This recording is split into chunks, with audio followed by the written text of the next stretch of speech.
Bom dia, estamos começando mais um programa Espírito e Vida, um programa da Federação Espírita do Rio Grande do Norte. O tema abordado hoje será Espiritismo e Espiritualismo. Qual a diferença entre os termos? Há entre eles pontos de semelhança? O espiritualista é espírita e o espírita será necessariamente espiritualista? Quem vai conversar conosco sobre esse tema é o jornalista Jomar Moraes, conferencista, uma figura amplamente conhecida no movimento espírita do Rio Grande do Norte. Raul Teixeira falará também no segundo bloco sobre o mesmo assunto. Jomar Moraes é nosso convidado e a entrevista foi realizada nas dependências da FEB.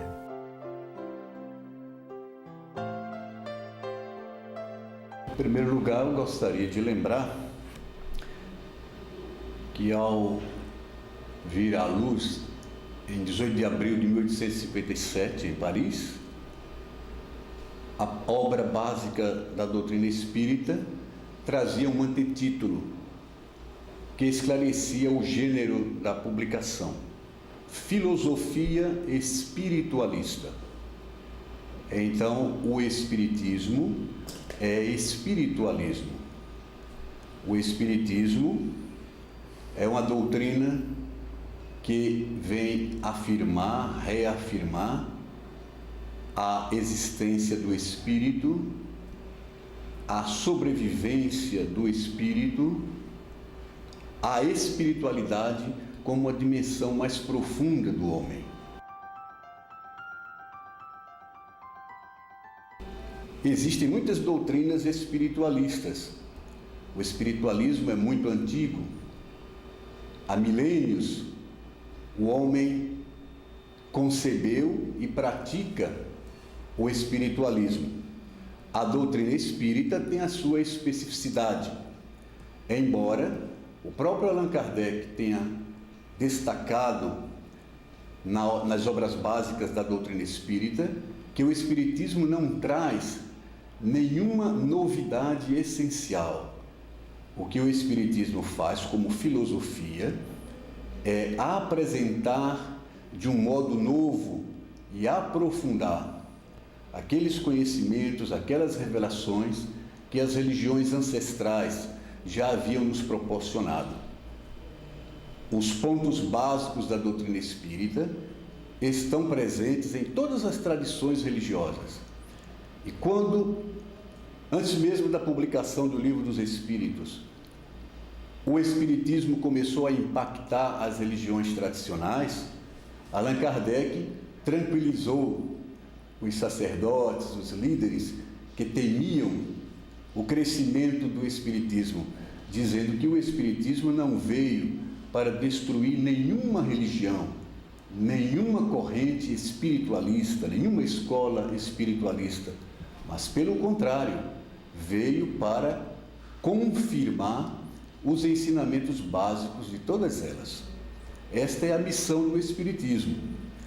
O Espiritismo confirma as verdades tradicionais que as religiões sempre pregaram, sempre apregoaram, e, no entanto, não tinham condição de apresentar uma prova experimental.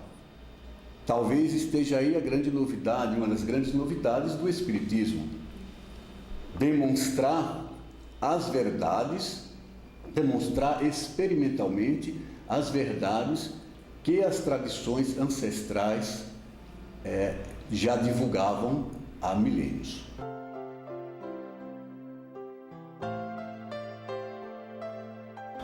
Bom, a Índia é um universo. A Índia é um país que reúne contradições.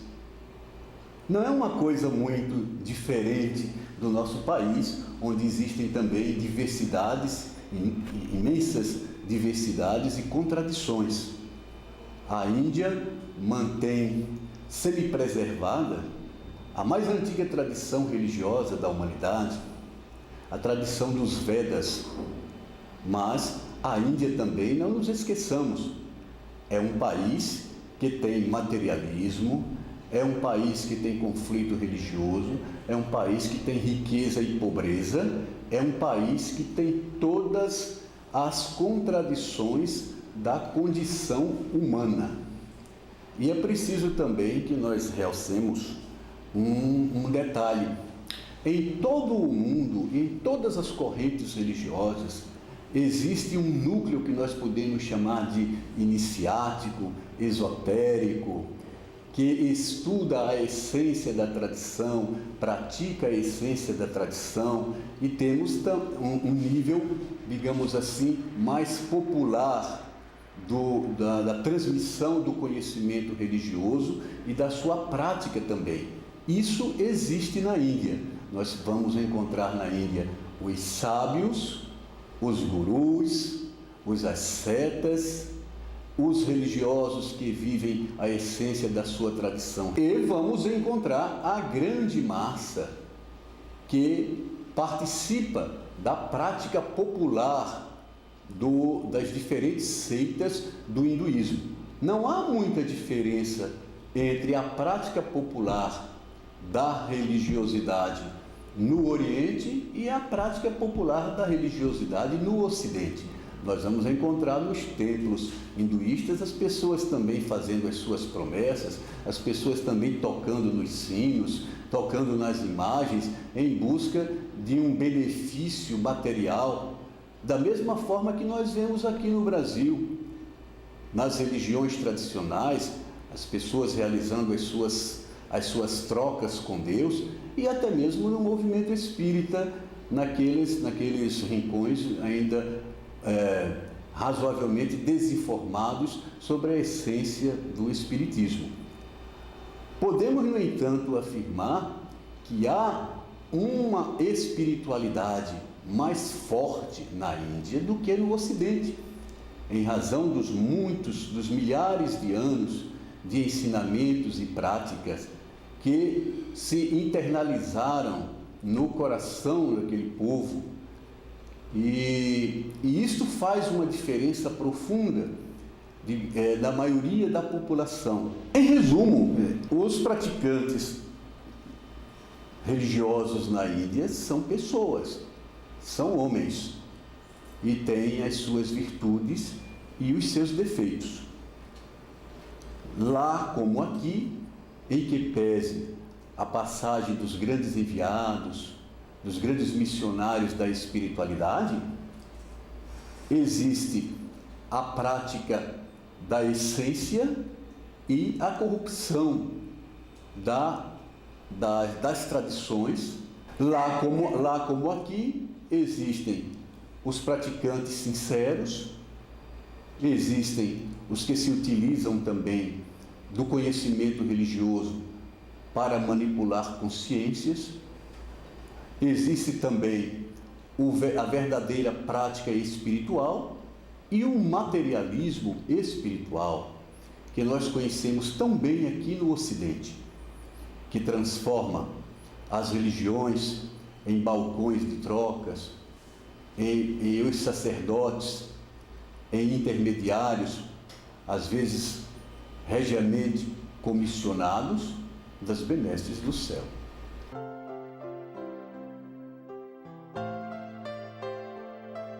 Eu faria um link entre a afirmação do professor Herculano Pires e o ensinamento de Allan Kardec em A Gênese, quando nos fala da emergência de uma nova era e de uma nova geração. No capítulo 17 de A Gênese, Kardec coloca como características desta nova era e desta nova geração que se insere nesta nova era, uma predisposição da maioria da humanidade para o bem, uma tendência à unidade de crença, um reconhecimento da espiritualidade, digamos assim, como dimensão mais profunda, como base do ser. Isto nós já vemos na Terra hoje. Às vezes, nós achamos, pretendemos afirmar que a era nova, né, que todas as tradições religiosas, de uma certa forma, anteciparam, anunciam, ela se caracterizaria por uma varredura total dos espíritos maus da face da terra, pela expulsão total da ignorância espiritual. Mas não é isso o que Allan Kardec coloca em A Gênese, os Milagres e as Tradições. O que caracteriza a Era Nova é essa prevalência dos bons sobre os maus. Mas na Era Nova ainda teremos aqui na Terra todas as contradições da condição humana. Então, acho que nós estamos vivendo este momento, que também Allan Kardec em A Gênese chama de regeneração, um movimento de regeneração na Terra. E dentro deste movimento, o Espiritismo tem um papel muito importante a cumprir. Qual é esse papel? Também está no livro A Gênese, o de secundar o movimento de regeneração da Terra, auxiliando, impulsionando o progresso moral. Não cabe ao Espiritismo fazer definições na área da economia, na área da política, em outros segmentos do conhecimento e da atividade humana. Como filosofia espiritualista, o Espiritismo nos ajuda a entender melhor aquilo que o conhecimento humano produziu, lança um novo olhar sobre o conhecimento humano e nos convida a fazer a aplicação desses conhecimentos no sentido do bem. Nesse aspecto, o Espiritismo, então, impulsiona o progresso moral da humanidade. Esta é a grande missão do Espiritismo, conforme nos foi apresentado pelo codificador Allan Kardec. Chegamos agora ao final do primeiro bloco. No próximo bloco, Raul Teixeira vai falar sobre espiritismo e espiritualismo. Fique conosco, voltamos em poucos segundos.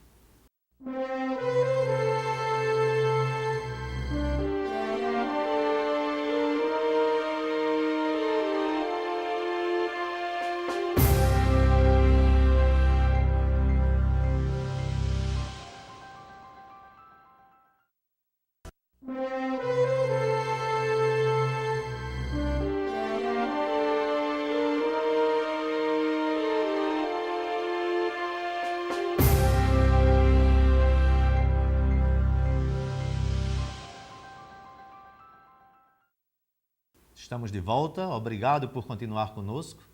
Agora vamos exibir uma entrevista com o orador espírita Raul Teixeira.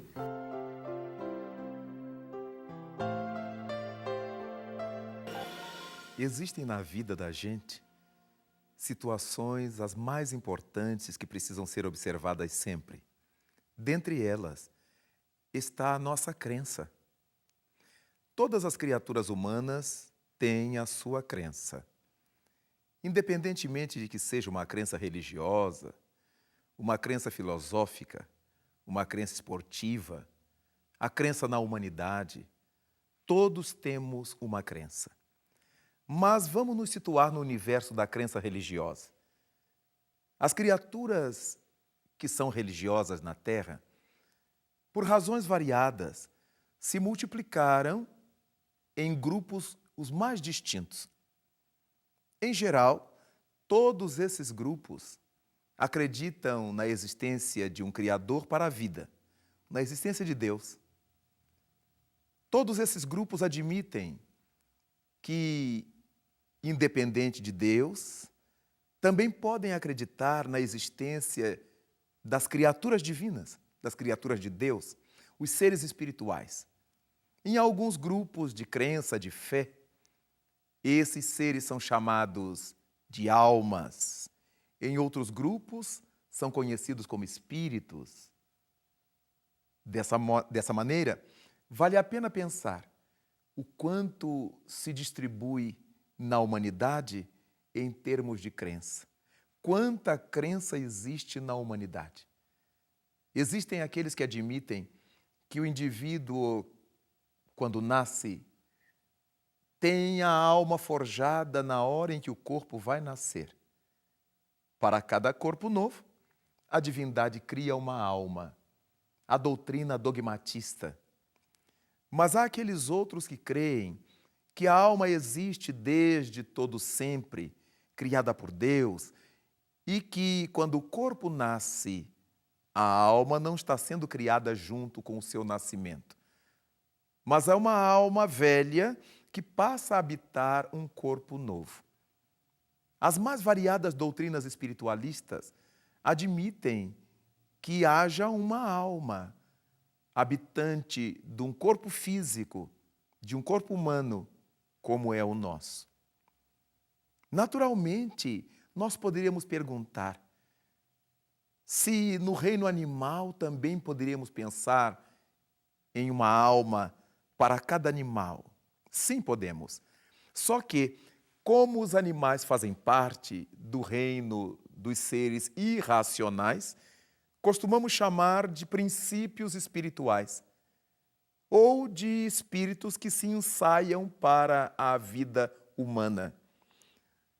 Sem que nos importemos com essa classificação nos reinos inferiores ao reino humano, dentro das classificações espirituais que os religiosos dão, verificamos que cada grupo religioso tem a sua gama de interpretações.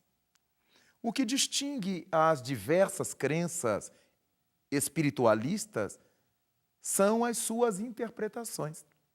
E quando dizemos espiritualistas, queremos afirmar que todas as crenças que admitem que além da matéria existe um ser espiritual, uma alma ou alguém que escapa ao fenômeno da morte, essa crença será chamada de espiritualista. Esse indivíduo que sobrevive à morte do corpo é tido como um espírito, uma alma, ou que nome outro se lhe deseje dar. Dessa maneira, então, nós acreditamos em Deus, na sua existência, como o Criador não criado de todo o universo, cujos nomes variam de povo para povo, de cultura para cultura.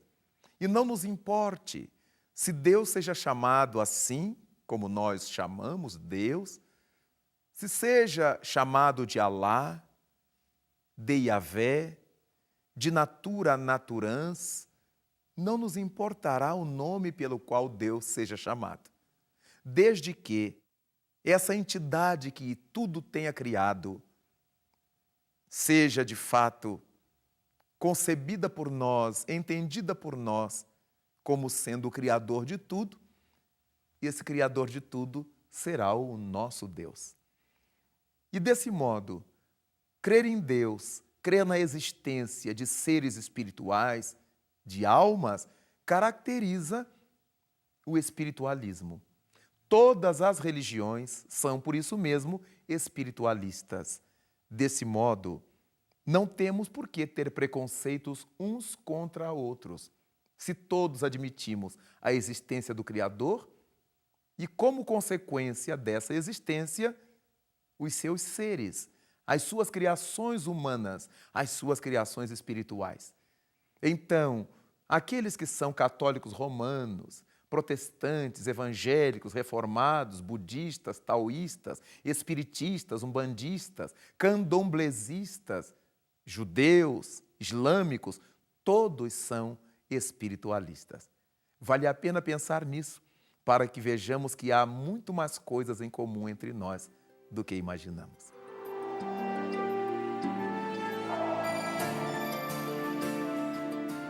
Quando falamos que temos muito mais pontos em contato do que possa parecer, é verdade. É mais sério do que nós pensamos. Às vezes, ficamos a refletir por que é que os religiosos têm o costume de brigar, desde todos os tempos da humanidade. Desde que se formaram dois grupos de interpretações diferentes e que foram chamados de crenças, de religiões, etc., já estão os grupos a se engalfinhar. E isso demonstra quão pequena é a maturidade das criaturas humanas que nós formamos. Nós estamos falando de Deus, o autor não criado de todas as autorias, o Criador não criado de todas as criações. Nada obstante, não conseguimos captar a sua grandeza ainda. Estamos disputando território, estamos disputando terreno com aqueles que interpretam a existência desse Criador de maneira diferente da nossa. Imaginemos-se diante de um daltônico que olhasse uma cor vermelha e jurasse que era verde, se nós nos engalfinhássemos com ele. Teremos que perceber, que saber que ele é daltônico. E onde ele vê verde, nós estamos vendo vermelho, ou vice-versa, ou outras correlações que possam ser feitas pelo daltônico. Desse modo, não há nenhum sentido em vermos religiosos se engalfinhando. Pelo mundo afora, encontramos as guerras, verdadeiras guerras, entre aqueles que acreditam em Alá e aqueles que acreditam em Jeová. Os que acreditam em Deus, os que acreditam em Alá. Desse modo, onde pretendemos chegar com a nossa religião? O espiritualismo, então, forma a generalidade da nossa crença.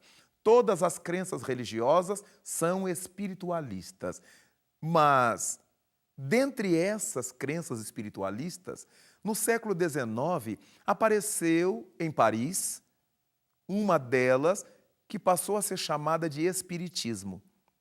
No dia 18 de abril de 1857, foi publicado um livro notável no Palais Royal, na antiga Galeria d'Orléans, intitulado O Livro dos Espíritos, e vinha assinado por um autor até então desconhecido.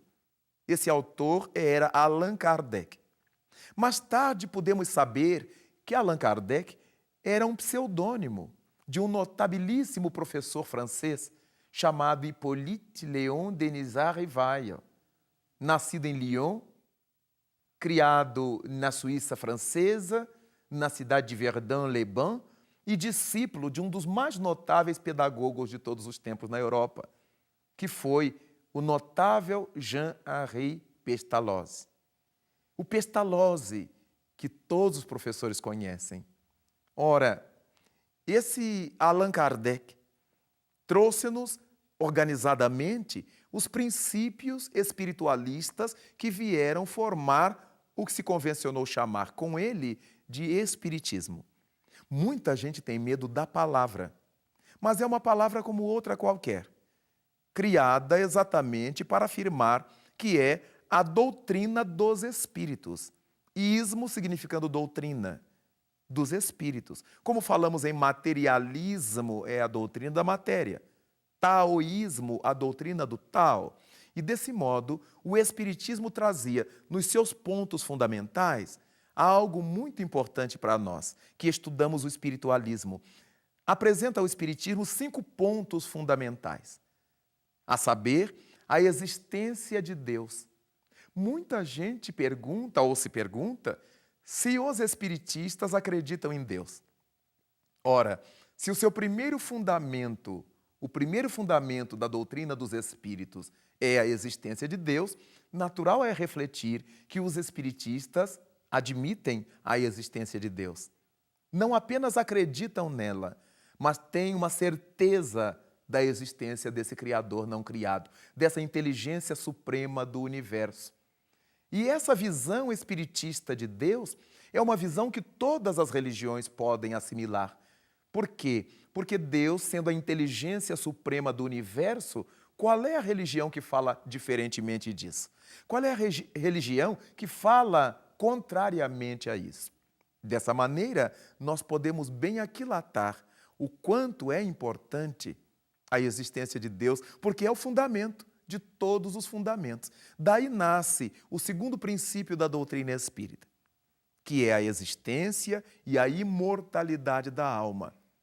Todos nós somos existentes, mas também somos imortais. O fato de sermos imortais é algo importantíssimo no contexto das nossas vidas. Morremos, mas não desaparecemos com a morte. Mas ao lado disso, chegamos ao terceiro princípio da doutrina espírita, a pluralidade das existências. Se nós somos imortais, se temos que evoluir ao infinito, como propôs Jesus Cristo, dizendo o Mestre que deveríamos ser perfeitos como perfeito é nosso Pai Celestial. Esse direcionamento que Cristo nos aponta é para que saibamos que precisamos evoluir. A pluralidade das existências é a instância que nos permite galgar esse progresso. Ao lado disso, a pluralidade dos mundos habitados, mostrando que não é somente o nosso planeta o único mundo habitado nesse universo inteiro. E, por fim, a comunicabilidade dos espíritos. Daí vemos como é importante sermos espiritualistas e a doutrina dos espíritos é uma digna representante do espiritualismo universal. Chegamos ao fim do programa Espírito e Vida, um programa da Federação Espírita do Rio Grande do Norte. Agradecemos a sua companhia e contamos com a sua presença na próxima semana. Muita paz.